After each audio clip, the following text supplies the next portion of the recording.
It's now my pleasure to introduce our first speaker for this afternoon to share her leadership experiences of innovation in action. So welcome, Lisa. Lisa Heald is Deputy Principal at Riccarton High School here in Christchurch, as I said. Last year, Lisa was a BOMA Education Fellow, and during that year, she was lucky enough with the cohort to go across to the United States to Stanford University and to be part of exploring the design process that they use at D School.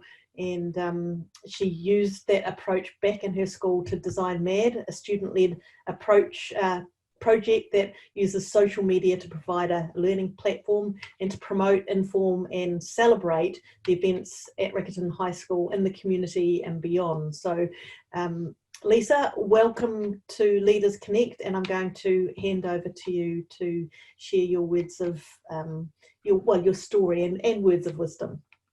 Kia ora, Cheryl. I'm hoping that Stephen will be able to get my PowerPoint up so that I can use that. Hey, he's giving me the thumbs up.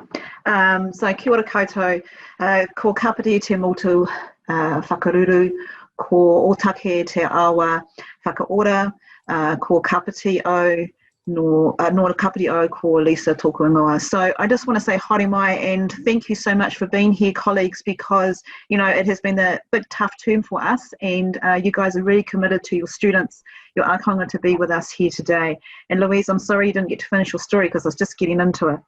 Okay, so I've been asked today to talk to you about how to take an idea into action and to make that change stick.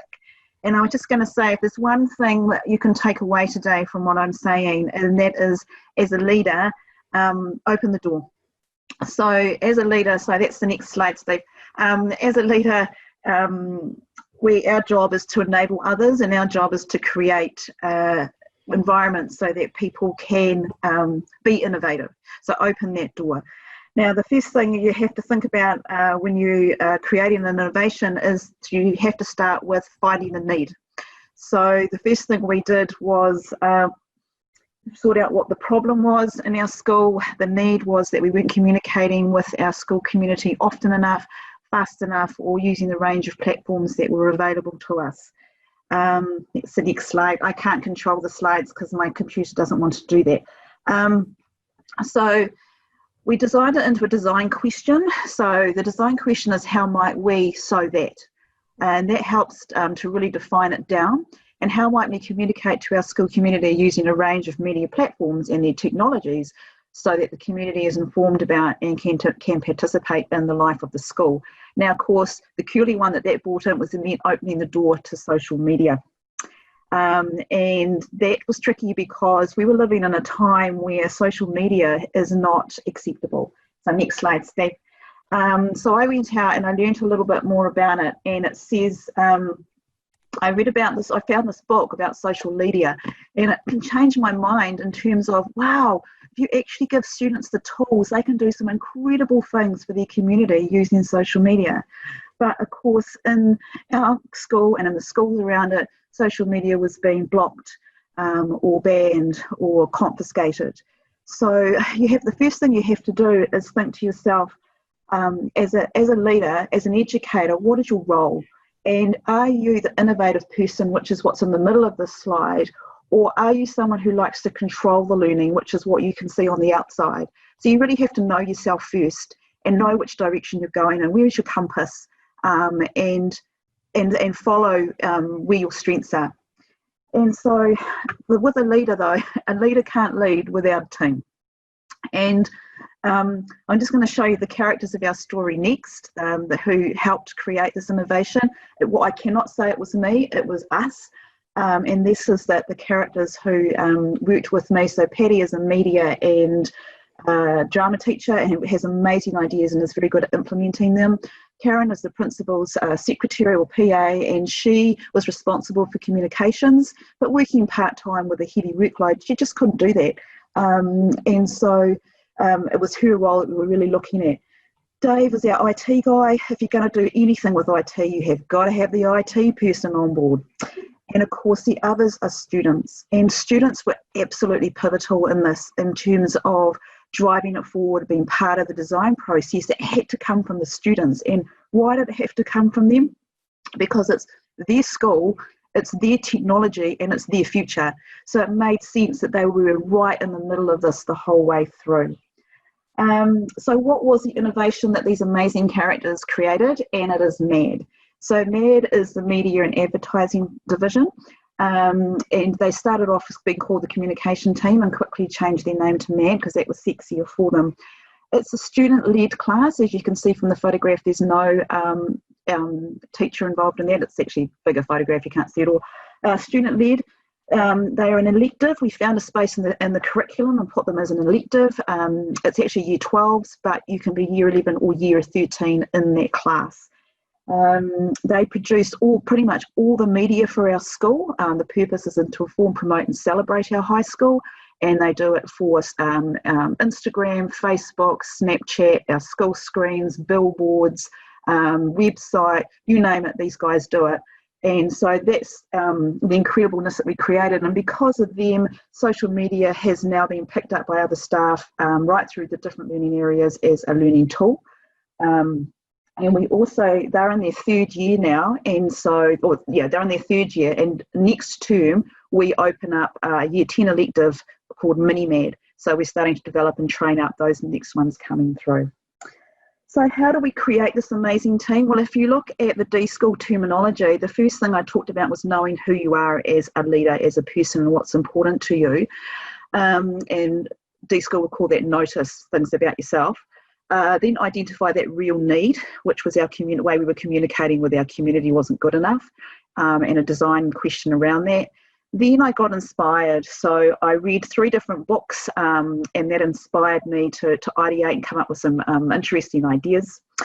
Identify your team, which I just introduced you to. And what was interesting is Karen, the principal's PA, had worked in a school for years and had never worked with students, and she absolutely loved it. Then from that, we got together and we created our idea, the communication team. We made a proposal to the board for funding. We talked with the students about how it looked and what they wanted to create and how we could do that. And we came up with a plan. And we also snuck it through into the course selection box. So all of a sudden it appeared for something people could apply to do. And then we just did it. We just got up and did it. We made our first product, which was a prefect video introducing our school leaders. It got over 40,000 hits, and then we just did the next product and it was successful, and then the next product and it got successful, and we just grew it and grew it and grew it.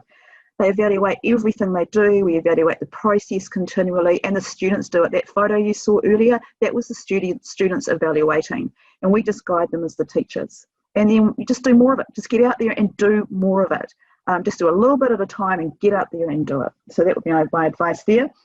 So why is MAD so successful? So what is the sustainability behind this? Well, look, MAD provides a service to the school. They meet the needs, meet a really important need. They save us money, and admin time, they're models for exponential learning, agency, future focus, authentic learning, and student-led. And of course, every single one of their products is quality because they have a criteria behind it. And just 2 very quick examples. So as I gave you before about it being right through the school now, but also because we do social media and because we have this platform now, during the COVID, we were able to communicate with our school community every single day, right through the COVID epidemic. And we had over 600 follows every time there was a post or a video put out of staff, of students, of school leaders, messages going out all the time, be able to use it. So they've done some amazing things right the way through, as you can see on that page. And the last thing I wanted to share with you was their website. The students have also put together a website about themselves, of course. And you can go onto that website and you can learn more about what we do, who we are, how we did it, and there's some context in there behind it as well. So that's us, go MAD, that's what we did, and it's amazing. Lisa, thanks so much for that. I love the challenge and the fantastic thinking you shared, and the simplicity that you share some really complex thinking as well, and the context you put it in. And it's now my great pleasure to be able to introduce our second speaker, who is probably finding it interesting being on the other side today, but Carolyn Stuart. As Cheryl mentioned before, Carolyn works with leaders across New Zealand, using different tools and strategies and design thinking to amplify and make change. For those who have joined us from the beginning in the Leaders Connect journey through COVID, Carolyn was this has been an example of design thinking in action. And Carolyn has been one of those key instigators and has breathed life into Leaders Connect right back in the middle of COVID when we saw the need and responded to that in that space. While we could ask Carolyn to talk about examples where she has made cool things to action and initiatives and innovations to action, what we're going to actually ask Carolyn to share today is more around what are some of the possible models, or what is the models that she uses, or the framework she uses to increase stickiness, that call to action, but then not just action, but sustainability in that space. So thanks so much, Carolyn, for being willing to share. Yeah, thank you, Greg. Just one of the really interesting things is I'm less nervous actually being the speaker of this event than I am running the event, so it's quite interesting. Anyway, tēnā koutou, tēnā koutou, tēnā koutou katoa, ko raki ngā tōku moanga, ko rakaya tōku awa, e tipu o hau i te rohi nai tāhu, no otatahi o hau ko Carolyn Stuart taka ingoa. So anyway, so those of you who don't know me, Carolyn Stuart, I've been a principal. I took a bit of a pivot with my career in 2013 when I was asked to go and work for Network for Learning right at the start of the company's journey. So I went and worked in a startup IT company straight from principalship, which was a steep learning curve. If any of you have ever done anything like that, you'll know what that is like.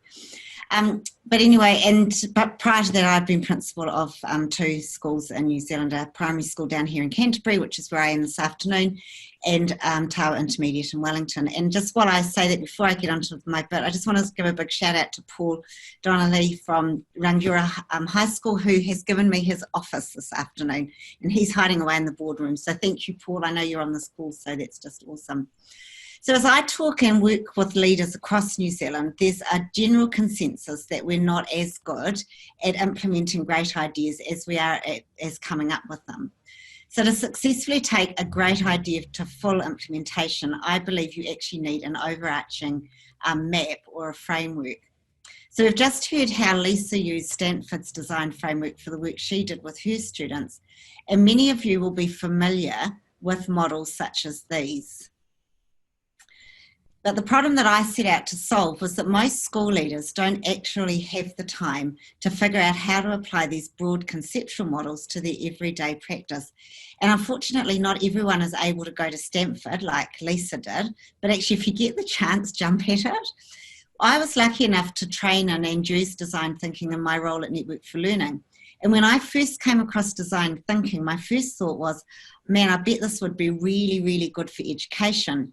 And my second thought following really quickly afterwards was, I have no idea how you would actually make this work in an educational context. So that sort of set me off on a journey of 2 to 3 years as I kind of looked at all these different models. I talked to lots of people actually both in New Zealand, and I was fortunate enough to do some travelling in my role at N4L.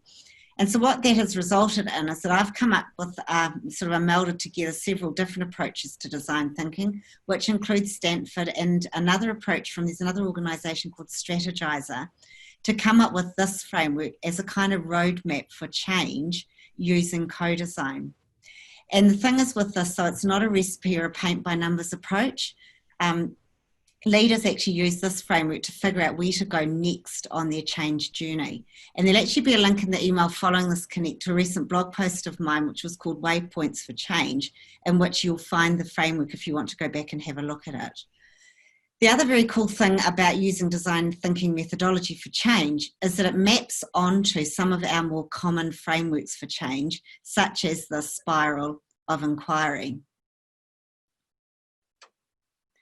And so as you can see, the delve was the first column in the framework that I use, and that kind of equates to Stanford's empathy.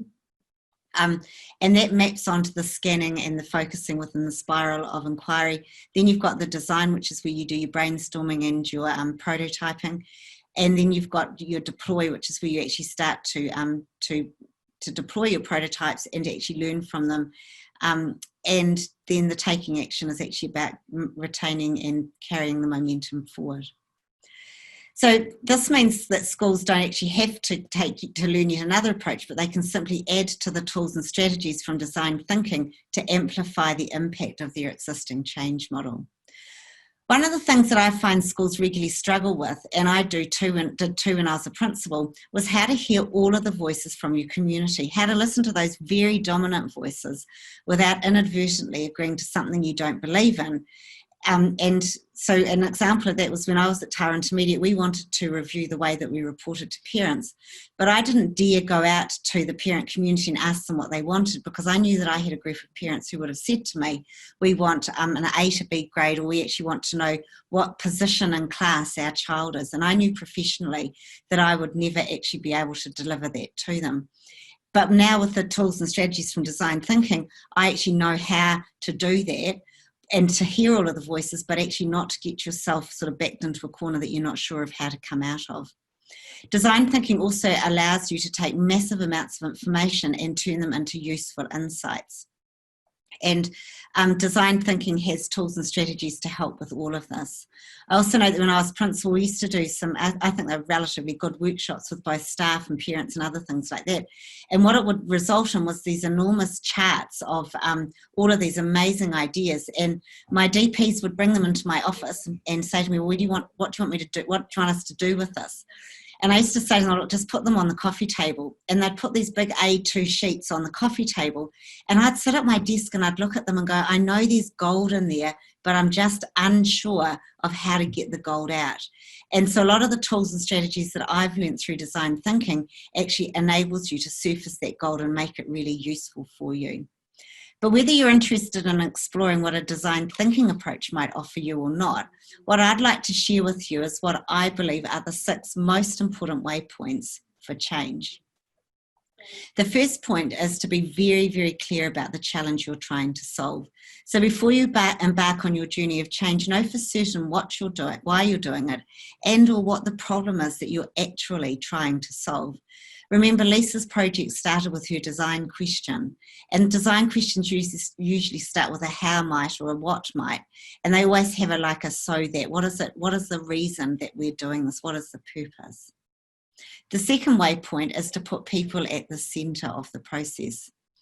Organisations change when the people in them change. There's nothing magic about a new leader. What the new leader does is actually influence people to actually make changes, and that's what changes the organisation. So the first step in any change process is to gain empathy with the people who are part of the problem you're trying to solve. So we gain empathy with others through conversations, observations, or immersion. Empathy gaining conversations involve sitting down one-on-one in a comfortable space with others and listening deeply to their stories. Remember I talked about it not wanting to actually have a parent consultation about reporting when I was at Tawa? I would do that now, but I would do it through an empathy conversation. I wouldn't go out and say to parents, what is it you want? I'd go out to parents and get them to tell me stories about times when they have gained really valuable information from schools about their child's learning and what it was that made that information valuable to them. Thus, I'm gaining empathy with what they want, not asking them to solve the problem. We also gain empathy by standing back and observing, watching to learn, figuring out what the world is like from the perspective of others. You'd be amazed what we learn about troubled children simply by taking the time to sit back and watch them in the classroom. And finally, the final way that you might gain immersion is through putting yourself in the shoes of others. The third waypoint towards change is to commit deeply understand the problem before you make any attempt to solve it. As educators, we spend our lives solving problems. So if you just stop and think about how many problems you solved even just today. For simple problems, quick solutions, they're fine. There's nothing wrong with them. But for complicated or complex problems, we actually need to commit to deeply understanding the problem before we move into solution mode. And one of the things that I really monitor when I'm running workshops is how ticked off people are with how long I'm making them wait before they're allowed to get into solutions, but to actually take them through the process of actually deeply understanding the problem before they move ahead to solving. The fourth thing is to work with people using a co-design approach. The whakatauki that underpins all the work that I do is whatever you do for me but without me, you do to me. A strong motivator for people who work in education is actually to help others, but the most help you can be to others is to work with them around change rather than doing change to them. But using a co-design approach is relatively new for education, but there are an increasing number of people in New Zealand with the skills to help you to do this. The fifth waypoint is to validate your thinking and assumptions at every stage of the process. And this is another thing that in education we sometimes find a wee bit tricky. If something's not going to work, then it's actually better to find out sooner rather than later. Just because you believe something's the right thing to do, it doesn't mean that others share your view. Checking your assumptions before turning them into tangible solutions is a really smart move, and in the long run will stop you burrowing down unproductive rabbit holes. Prototype, pilot and test your solution in a small way before scaling it across an organisation. So figuring out how to effectively prototype in an education space was one of the most difficult things that I found when I was trying to translate design thinking into educational contexts. But having said that though, now we have a handle on what prototyping looks like. It's one of the most useful tools in our change journey toolbox. The two main reasons to use a prototype are: one, to help you clarify your thinking about an idea, and two, to test your idea with others so that you can then refine it based on their feedback. One of my all-time favourite quotes of Winnie the Pooh is when he talks about thingish things. And he says, you know, that thing that seemed quite thingish on the inside is quite different when it gets out into the open and has other people looking at it. And when people first start prototyping, they're generally amazed at how much more thinking they need to do about their idea in order to turn it into a useful prototype. But the result is always a more developed idea to share with others. And once you have a prototype, and a prototype can range from anything from a role play to a journey map or a workflow diagram, you then have a substantive way to test and refine your idea from the feedback of others. For too long, we've hidden behind the excuse that education is like building an aeroplane while it's flying. We can actually build and test most of our ideas before beginning to taxi down the runway. Taking a great idea right through to an effective solution will go much smoother if you have an agreed process around change. If everyone understands the waypoints on your change journey, then the process will be inclusive and you will achieve the ideal of working with people to co-design your future. Nō reira, tēnā koutou, tēnā koutou, tēnā koutou katoa. Kia ora, Carolyn. Thank you as always for your challenge, your experience and your wisdom. As you mentioned, your gold nuggets that you've surfaced. You've given us lots to think about. I particularly like your comment about it's not paint by numbers. There isn't one way of doing it, but also about connecting with what you are already doing rather than adding another approach. Just one thing I noticed is there's quite a lot of people talking about the use of stories or scenarios or storytelling. And I know, Carolyn, you talked about that in there around the how you would get whānau voice now would be not by asking requests, but more around, I think you see empathising stories or utilising a narrative or a story. Mentioned it in the chat room, and it's quite important for all of us, is that we often will solve a problem, we'll come up with a solution, we'll implement it, which takes ages because a lot of people don't want to do it, and then you may or may not be successful. And so what I found with the design process is that if you're really listening at the start and you've got things to find, and you spend that time at the start doing the listening and the thinking and the creating, the implementation time is shorter because people are on board, and then your success is far more likely. And so it's the same length of time, it's just used differently than what we might have done in the past. So I'll add to that, but I'll go to the other end of the process. Is one of the other things that I think is really critical is that if you ask people to do something, is to actually follow up and make sure that everyone does it, because you've got people on staff who always do what they're asked to do, and they're your really good foot soldiers.